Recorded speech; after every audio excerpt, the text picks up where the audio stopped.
Businesses in Oakland continue to face challenges, but the city does have a new high-tech tool to try to improve some local business districts. Joining me now, Oakland Mayor Sheng Thao.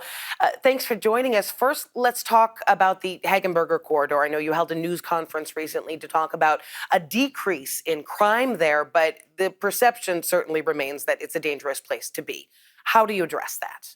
Well, thank you so much for that question. And before we get started, I do want to ask for a moment of privilege so that we can honor the lives of the 4 brave Oakland officers who lost their lives on this day 15 years ago. And that's Sergeant Mark Dunnigan, Sergeant Irving Romans, Sergeant Daniel Sakai, and Officer John Hagee.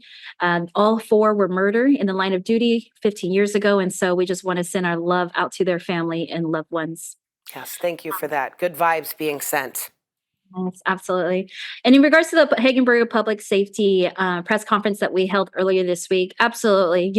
I always talk about how government must come together so that we can work and deliver results for our constituents, our businesses and residents alike. And so the Hegenberger Corridor, that is a prime example where the governor has stepped in along with our state representatives, the mayor's office, and the county sheriff's department. We're all rolling up our sleeves to do work in that corridor and throughout the whole city.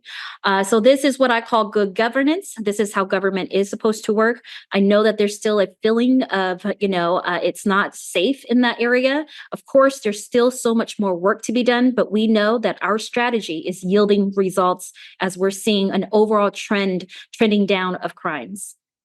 Now, if that is the case, we're seeing a decrease in crime. Why do you think these businesses are leaving? I mean, we keep getting new announcements about businesses leaving, and some of them are just like now planning to close their doors. If there was a sense that things were improving, would that be happening? Businesses leave for all different types of reasons. I'm sure that the pandemic had a lot to do with some of these business models or what have you.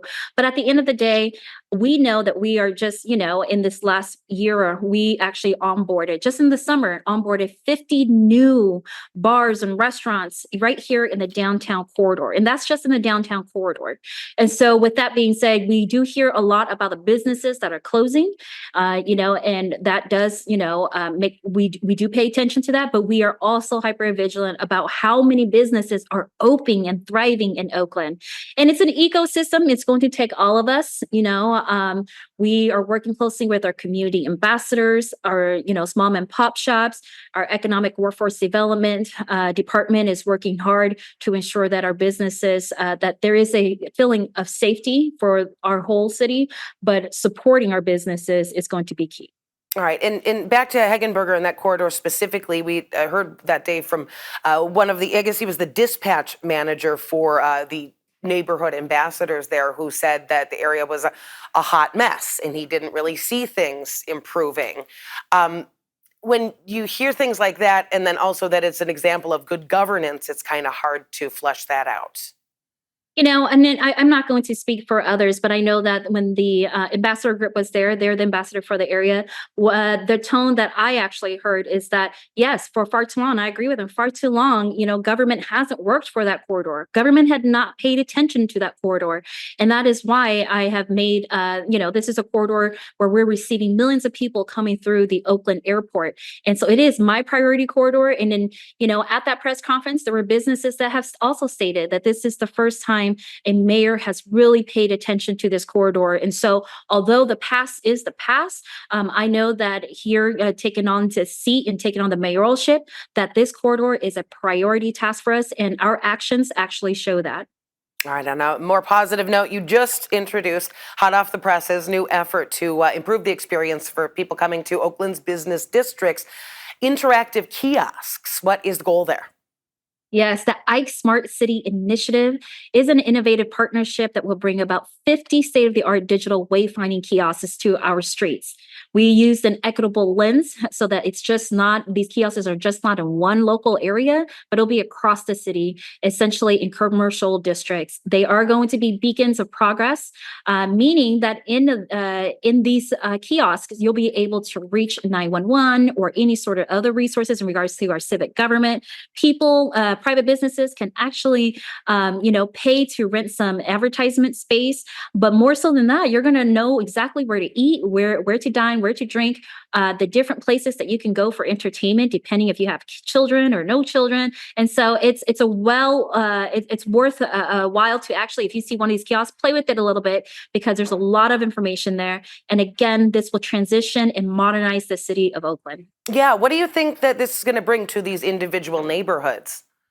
It's going to be it's going to bring a lot of vitality, in the sense that when visitors come into different neighborhoods that they want to explore, they'll have a centralized location to really locate what it is that they're interested in, whether it's Vietnamese food, whether it's barbecue or what have you. And it'll allow for people to really find these different smaller businesses in real time. More so than that, of course, the kiosks are going to be maintained by Ike themselves. So if there's any vandalism or what have you, Ike will come right out to make sure that it's fixed and up and going again.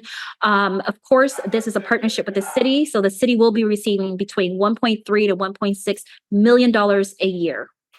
Okay, that's always helpful too. Now, you mentioned several restaurants. We know we're in the middle right now of Oakland's Restaurant Week. We've talked about concerns of crime stopping people from coming to Oakland to eat. What do you say to encourage people to dine in Oakland? I always say Oakland has some of the best kinds of food. And there's over 160 restaurants who are participating this week in the week of Oakland Restaurant Week. One of my favorites, and I say one because there's plenty of favorites out there in Oakland, is Town Fair at the Oakland Museum with Chef Michelle. During Oakland Restaurant Week, she's serving blackened catfish over Hoppin' John. And I know a lot of people are going to say, what is Hoppin' John? I didn't know either, but it's black-eyed peas and vegetables. And it's absolutely amazing. And Anne, since you're always asking me so many questions, I'm going to ask that same question back to you. What's your favorite restaurant in Oakland? I recently did brunch at Farmhouse Kitchen in Jack London Square. That was delicious. That's actually one of my favorite restaurants to go to. Very good. So lots to look forward to when it comes to that. Lots of opportunities. It's the weekend almost. People can start making those reservations.